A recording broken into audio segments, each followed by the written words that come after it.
at the Pwn War, well, the first Pwn War, the first of many, and there are a lot of interesting characters here with a lot of interesting blasters, because of course, when you're gonna tag somebody out, what's the point of doing it with something that you just bought from a store? You can in fact do that, but the real love comes from those who put a lot of time and effort into their builds to make something truly unique and special for them, and then of course, something to be remembered when you get tagged out by it.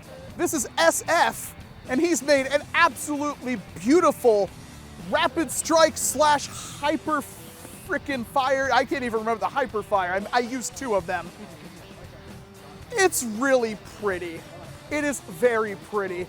Why don't you talk a little bit about this thing? Well, the Hyperstrike, or the PMD-104, as it features in the 4th book of my Spiral War series, The microphone's on me, you gotta remember that. this is actually the primary blaster that the characters use. And what happened was, when I first saw the Hyperfire, I said, I love it, but I hate it.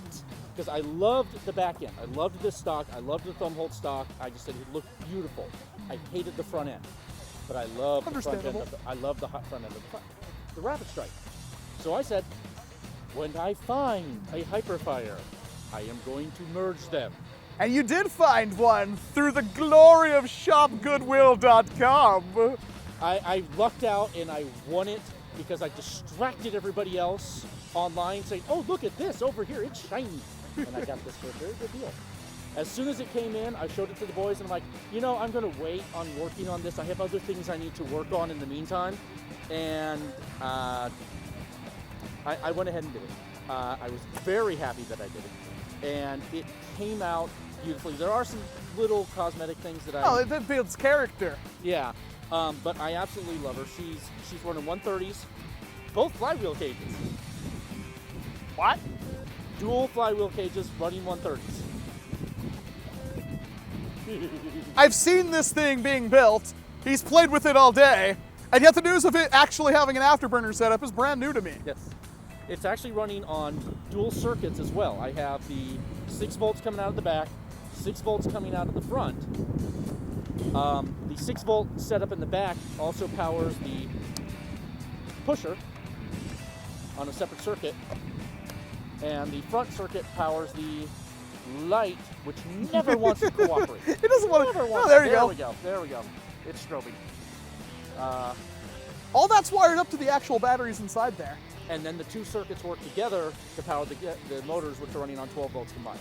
So the only bad part is he's using those NiCad batteries in this thing. Not in LiPo, nothing crazy like that.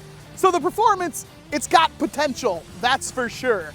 But the bodywork, this is a beautiful freaking blaster.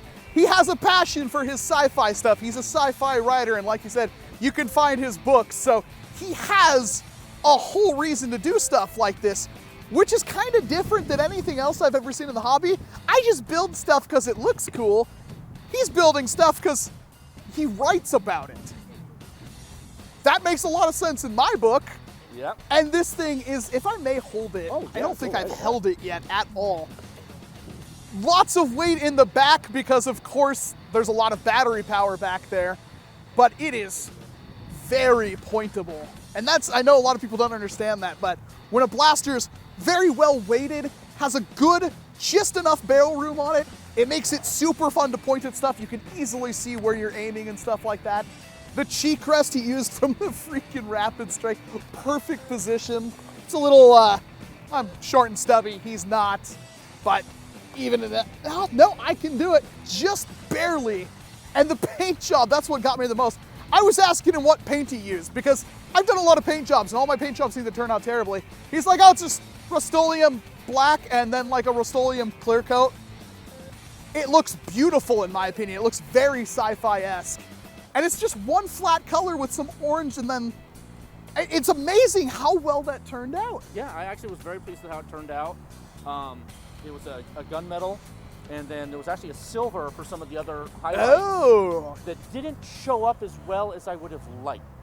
Yeah, I can, if I stare right here at this, where the obviously where this pokes through, it's kind of hard to see there. You could definitely tell that it's a different color, but it's very subtle. I did something similar on its older brother, the PMD-53. Unfortunately, she's misbehaving today. But I did a similar, the same original gunmetal on the body with a silver on the barrels, but the silver, do not get the hammered silver Rust-Oleum. I've used it. It's not very good. It's very thick, Horrible. too. Horrible. And people are going to ask some questions, so we might as well go over. What the heck is on the bottom of this thing? Okay.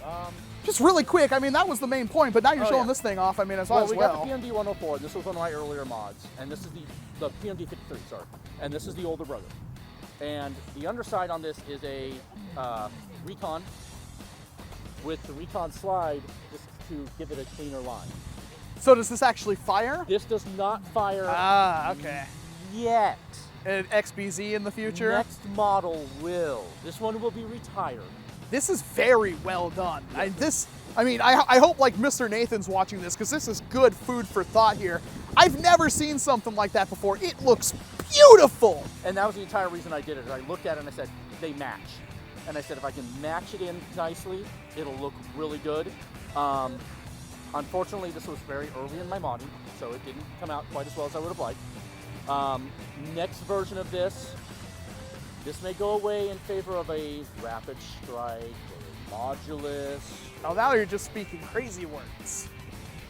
And then the plan is to somehow get the top barrel working still.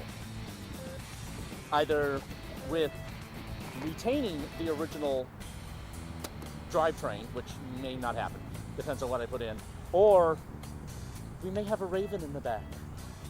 Oh man, when you start talking about killing Ravens, that's where I have to draw the line. Or a Strike. I could do a Strike. I don't want to kill a Raven. I do not want to kill a Raven. I want to make that clear. If there's a Raven that goes in the back, she will still be functional. That's good. Hopefully it will still be functional. Hopefully it's not just a stock or for a Strike freaking or something. But I'm really hoping the still wind isn't bothering you. I still love this girl. She holds a good place in my heart, but she will be retired in favor of her younger model. It'll look nice on a wall, right? Oh yes. There you go. I have these at my when I attend cons and sell books. There you go. Yeah. It's a good way to get that kind of stuff out there. Exactly. I'm really hoping the wind, it just kicked up the wind, because of course we're in Washington. You can see the sky behind us is a nice dismal gray, but that's what you deal with when you're Nerf in Washington. So one more time, the title of your books, your series. The series is the Spiral Wars series. Books 1, On Dagger's Wings, was released back in January. Book 2, In Death's Shadow, has been out for about a month. These are actually re-releases. Book 3, its first release will be next month, and that is Rising Warrior, Rising Threat. And the artist for that cover works for Infinity Ward, is their lead artist. Some high-profile stuff right there. He's a good friend of mine. We've known each other for years and been wanting to do this collaboration for as long as we've known each other. That's awesome. If you're interested in some sci-fi, what would you, sci-fi epic? Sci-fi space opera with a military hard sci-fi bend. Because I'm an aerospace engineer by training, and nothing bothers me more than bad science and science fiction. I honestly haven't read them, and I can't really read all that well, but maybe check it out. I'm Walcom S7. This is SF. I hope you liked the video. Of course, I hope to see you in an entirely different one. This man is packing too many blasters when I've got nothing on me. Oh wait, surprise jump! Oh, drat.